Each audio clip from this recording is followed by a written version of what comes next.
have with me over in the studios again Gaurav Mashruwala. Gaurav, good to have you back with us.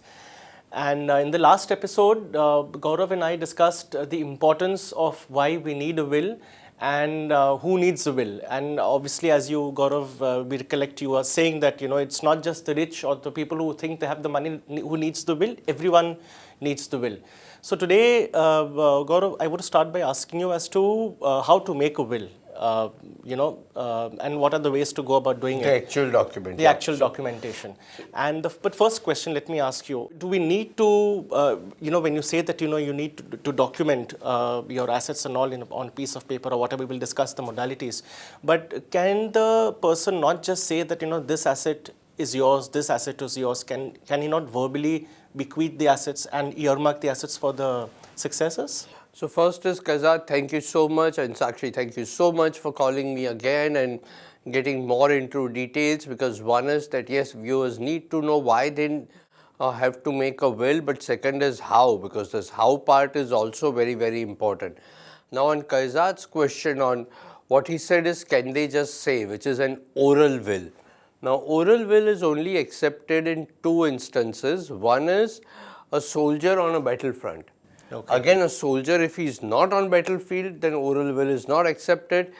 And if I recollect correctly, and though I'm not 100% sure, is in case of somebody who is on merchant navy and who's on the ship, that can happen. But I'm not too sure how many of your soldiers on battlefield are looking at the show. But otherwise, for them, yes. On a battlefield, if you are a soldier, you can make an oral will in front of two witnesses, and that's good enough. Now coming to the documentation part, how do you actually write a will? Can I just take a piece of paper and write down the assets, or do I need a stamp paper, or do I need any other special document on which I need to write my will on? No, so what you said first is absolutely right. On a plain sheet of paper you can write, and that's a valid document. In fact, stamp paper is not needed at all.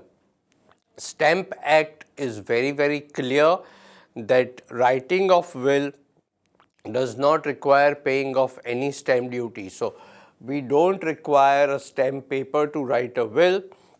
Handwritten will is perfectly accepted. In fact, it's called hologram will, because then the person who is bequeathing it is in so much stable mind that is in his or her handwriting. However, I encourage people now to type it purely because then the handwritings and all those don't create an issue.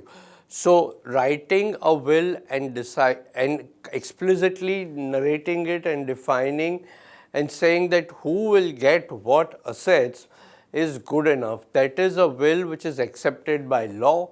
The court does not say that just because it's a handwritten will, it's not valid. It's fully valid. Once you write the will, where do you store it? How do you keep it in a place where after you're gone, that somebody will lay their hands on the will and then narrate it and then subsequently pass it on?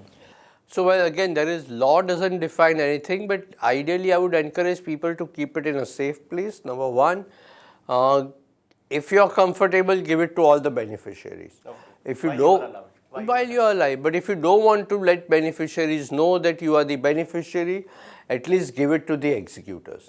Executors are the individuals or an individual who is going to actually do the execution of the will. So all wills need to appoint an executor. All wills. You have to specifically state that. Yes, you have to say, because who will execute it. It could be 1, 2, 3. I normally encourage to have executors in odd number. So in case there is some kind of dispute between the executors, odd number is preferred, but a common man with one executor is good enough.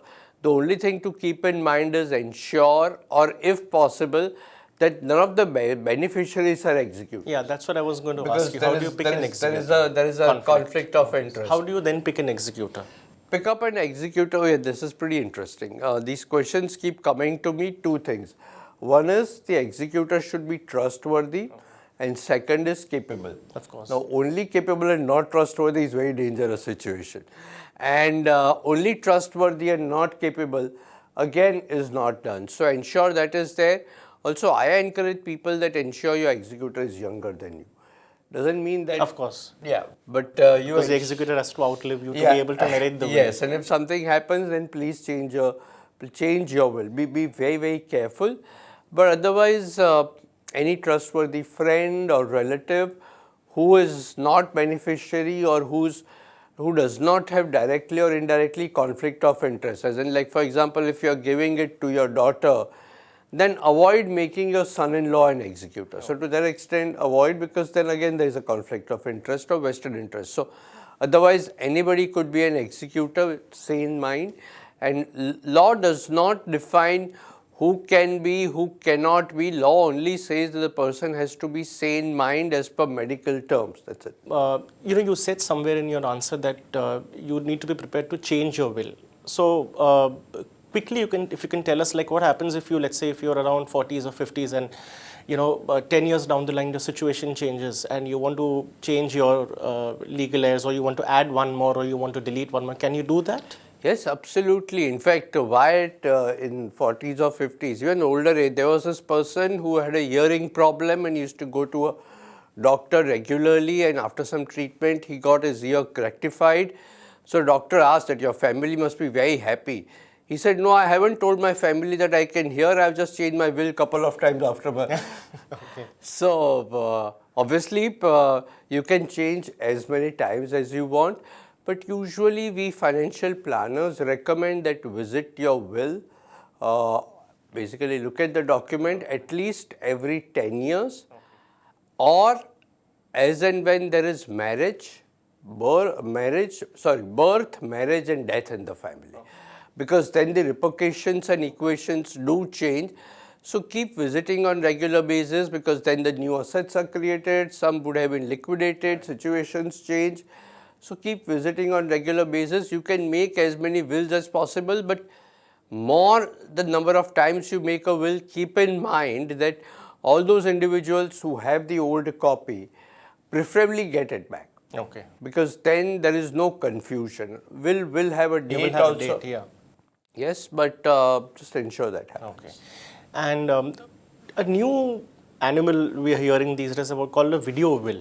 We've written about it in Money Control extensively as to what a video will is. But can you throw some light as to what a video will is? Have you seen a video will? Do you advise your clients to do video wills? And does it supersede your physical document? So honestly, whether video will is accepted by law or not, I don't know. Okay. Whether law accepts it as an evidence, they may. But end of the day, it's a handwritten, or it's a written will which law accepts for sure. So if you want to record it, go ahead and record it. There is another which is electronic will. Okay. But just be careful, because if we just add E and will, it becomes evil. So you ensure that it's electronic will. And there are a couple of websites which will let you create, but you still take a printout and sign. So the physical signing is required.